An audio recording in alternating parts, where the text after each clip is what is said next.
Hello again from Metro Manila, the Philippines, Southeastern Asia.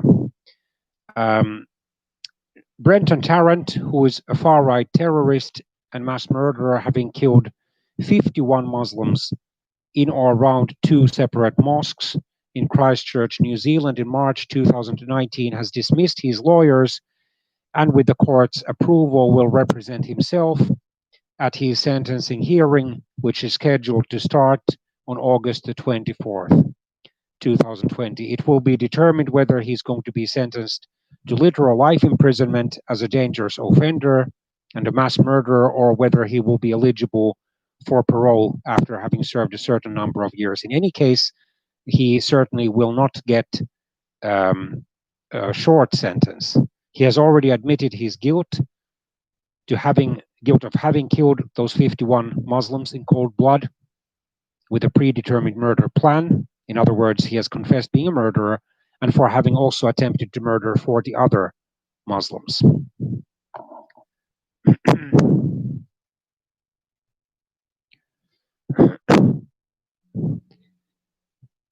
His guilty plea made a 6-week trial due to begin in June 2020 redundant or unnecessary. Judge Cameron Mander said in minutes of a hearing released by the court that Tarrant's decision to represent himself would not affect the sentencing hearing. The judge approved Tarrant's request in a pre-trial video call after he was satisfied that Tarrant's lawyers said there was no conflict or relationship breakdown between them and Tarrant, and that the request was consistent with his rights. The sentencing date was formally confirmed on Monday at the High Court in Christchurch, New Zealand, in the presence of shooting survivors and family liaison representatives, according to the New Zealand Herald. Tarrant has been in police custody since March the 15th, 2019, when he was arrested and accused of using semi-automatic weapons to target Muslims attending Friday prayers at two mosques in the city of Christchurch.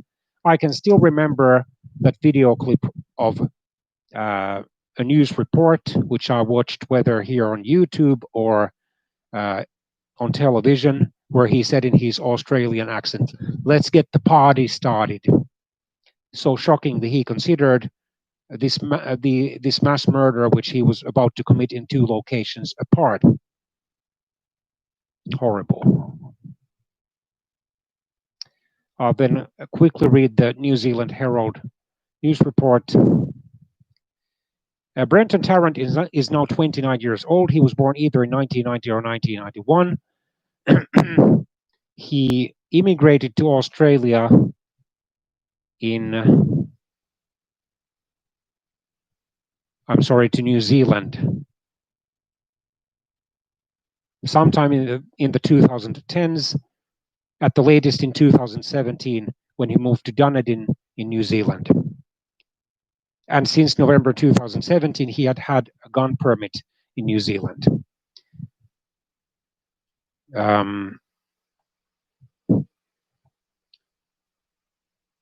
He had amassed his arsenal over the years and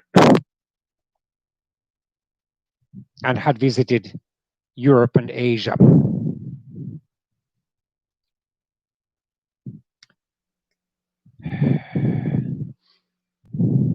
Along with the murders, the gunman has been convicted on all charges, including 40 counts of attempted murder relating to the two attacks at Masjid Al-Noor and Linwood Islamic Center on March the 15th, 2019, and pleaded guilty to one charge of engaging in a terrorist act laid under the Terrorism Suppression Act 2002.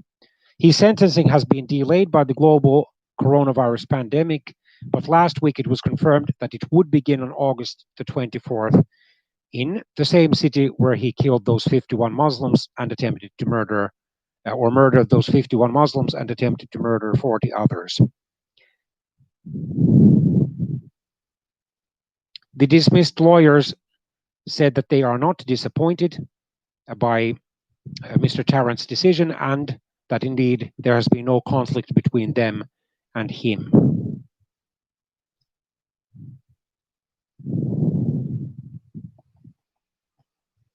At a pre-trial call on the morning of July the 13th, 2020, Justice Cameron Mander checked with Tarrant, who appeared in court from custody by audio-visual link, that he wanted to now represent himself.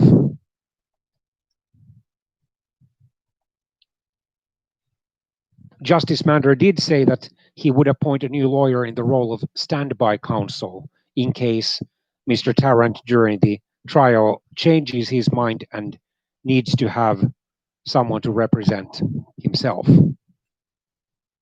And also if he needs assistance during the court process or wants assistance.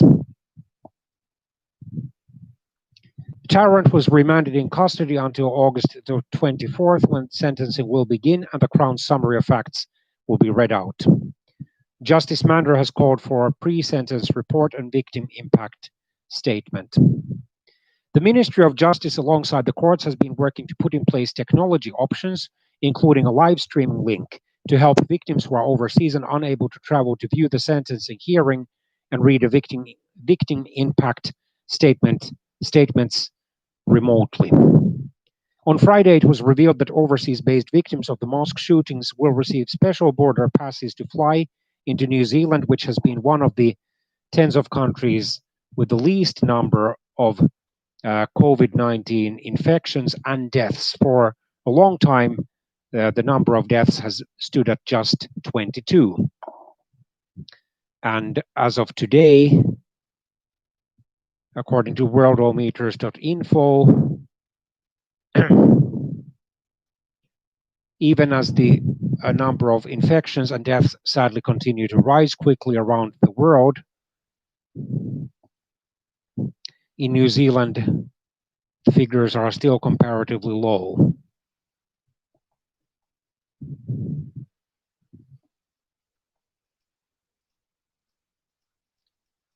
Okay, let's try to get this.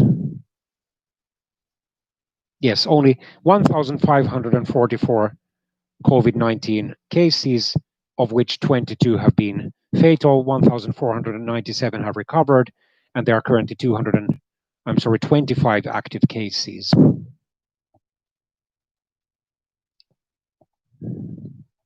With New Zealand's borders staying closed to everyone other than citizens and residents, Justice Mander said there have been extensive efforts to assess potential steps to assist victims and family members currently overseas to travel to New Zealand to attend the sentencing. The extension enables all victims who were present in the mosques at the time of the attacks to be eligible to receive contributions towards travel-related costs, rather than just being restricted to those who suffered gunshot injuries and the families of the deceased. Victim Support, which administers the Victim Assistance Scheme on behalf of the ministry, welcomed the move.